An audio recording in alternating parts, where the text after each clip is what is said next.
Thousands will surely come here from all corners of the globe. And I spoke to one mother and daughter from Maryland who came to the Vatican today in a show of respect, and with just 2 days left, decided to return tomorrow and wait in line to pay their final goodbyes. He was an exceptional Pope, so we can definitely do that for him. He had hope, so that hope, we want to make sure that, we pay our last visits to him and say our goodbyes. Are you hoping to be able to say goodbye tomorrow? Yes. Why? Because he was like a good man. He was very exceptional. As my mom had just said, he was an exceptional man, an exceptional Pope. And I want to be able to go back to school and go back to my classmates and say I paid my last respects towards the Pope. NBC's Molly Hunter is here at the Vatican. Father Thomas Reese is a senior analyst with the Religion News Services. And joining me here, Elizabeth Lev, Vatican author, historian, and guide. So, Molly, what more can you tell us about how this process will unfold in the coming days? Chris, I just want to say, because we are down on St. Peter's Square, listening to that interview that you did with the mother-daughter, it's incredibly moving. You can hear it in their voice. And we've been meeting people for the last day that we have been here, and people feel moved to come here. I know that's not what you asked me, but we're just surrounded by so many people. And the next thing kind of on the calendar, I should say, is at 7:30, in about half an hour, Chris, there will be another recitation of a Holy Rosary. So another opportunity for people to come here and pray together. Now, tomorrow, as you mentioned, his body in that wood and zinc coffin, a simple coffin, will be lying in state in St. Peter's Basilica. And people have told us they plan to line up very early to say their respects, to say goodbye. Now, that is the official event, if you will, happening tomorrow. On the sidelines, though, as you mentioned, the cardinals from all over the world are coming into town. 135 this year. Electors under the age of 80 are coming. And, of course, cardinals over the age of 80, Chris, are also welcome. But they're starting these meetings that you mentioned, these general congregations. Now, there are formal chats in the next 15 to 20 days before the conclave starts, but there are also informal chats. And I know you're going to get into that, with your guests. But it sounds like, from what I can tell from our analysts, from historians, that that's where kind of the real conversations happen, that people, these cardinals meet, they talk about the state of the church, they talk about who might be most appropriate, what kind of person, what kind of direction might work best for the church. And then they get down to specifics, possibly in these more informal settings, Chris. The other thing I thought was really interesting about this electorate this year, it is the biggest conclave. I've heard people describe it as almost chaotic, simply because these are men who don't know each other very well. So in the next 2.5 weeks, again, we don't know the start of the date of the conclave, they will be getting to know each other, and that will be a real part of the process, Chris. Thank you so much for that. Liz Lev, you and I first met when Pope John Paul passed away, and so this is our third conclave, I think, together, third funeral.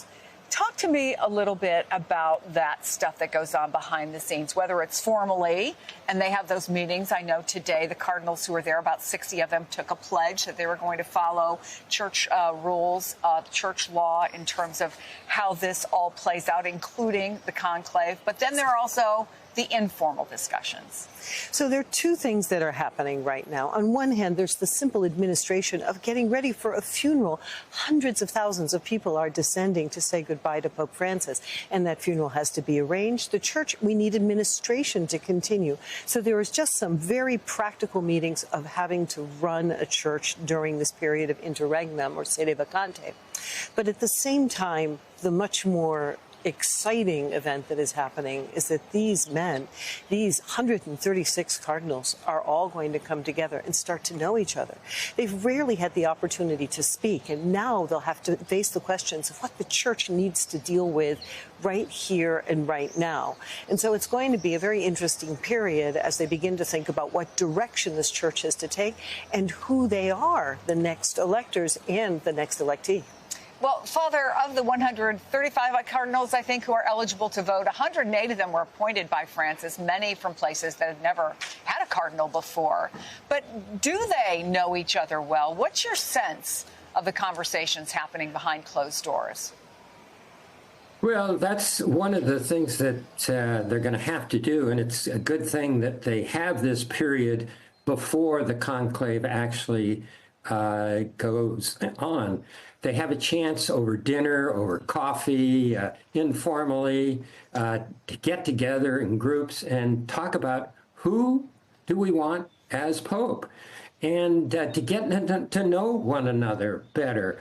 Some of these cardinals were just appointed back in September. So they need time to get to know each other because, there's three questions that each cardinal is asking about the candidates. First of all, does he agree with me on the issues that are facing the church? Secondly, do I have a personal relationship with this man? Because I want somebody that I can talk to after he becomes Pope. And third, how will he be received in my part of the world, in my country?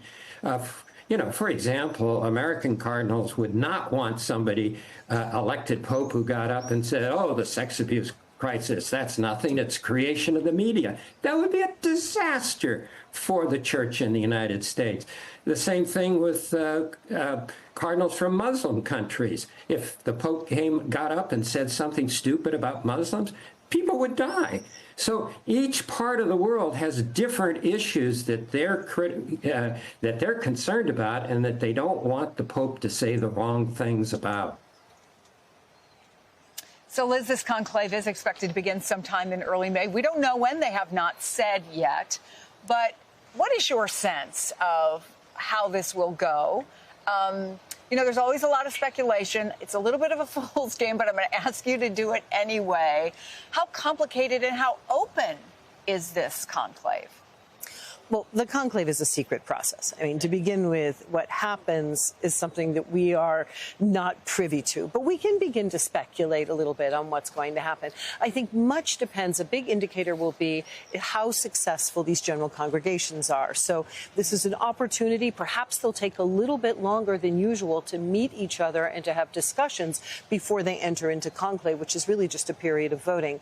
And really, at the end of the day, I think for the Catholic Church, the best possible outcome is a short conclave, something where a new leader doesn't find himself with the burden of it took him forever to decide who it was going to be, which allows for much more speculation, but also gives a sense of a church united behind it. And also for the faithful. I mean, right now they are bereft of a Holy Father. How long must they be orphaned? So I really hope that these congregations are successful and that they will come to a peaceful, swift, and very hopeful decision about the future. Father just talked about some of the characteristics that he thinks people will be looking for. I've heard a lot of conversation around age.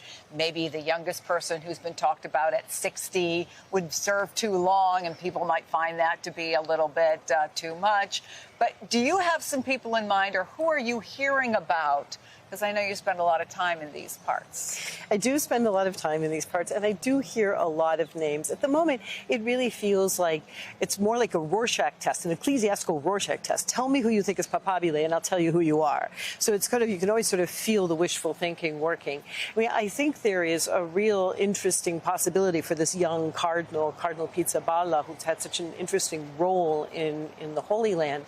But they're also sort of exciting, sort of exotic cardinals. There's that sense of anything goes. I mean, really, Pope Francis has left this very open field with people from all over the world. So I think we do have a lot of different ideas of who it could be. The biggest growth in the church is in Africa. Is that a possibility? It could be a possibility. But again, this is really, it's not a question, I think, of the geographical, where's the person coming from. I think what the church is going to be looking for is a way to get its message out, a way to reinvigorate, to excite people, to throng people into the square and really give hope and faith and especially charity in a very war-torn world. Father, because Pope Francis appointed most of the voting cardinals, does that automatically mean they'll support his more inclusive, more liberal, as some people would say, view of the church's mission? Well, I doubt that they're going to elect somebody who's going to, after he becomes Pope, stands up and says that the papacy of Francis was a disaster and we're going back to the old church. That's not going to happen. I think we're going to see more continuity, but we also have to recognize there's nobody like Pope Francis in the College of Cardinals. Nobody with that same personality, that same background. So it's going to be somebody different. maybe a different style. Who knows?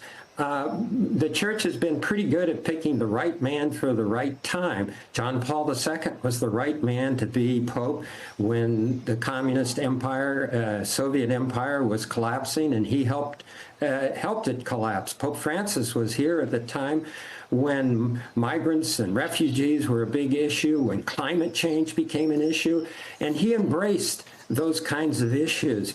And I think that the future Pope will also be embracing these issues and working for justice and peace around the world and unity within the church. I don't want to get too far ahead of myself or ourselves in talking about the conclave, but I have to ask you this. Everybody knew that when Pope Benedict became Pope, it wasn't his first choice. He may have been the conclave's first choice, but he was ready to retire and go live with his brother right back in Germany. They go into a room of tears, which is just off to the left of magnificent fresco in the Sistine Chapel.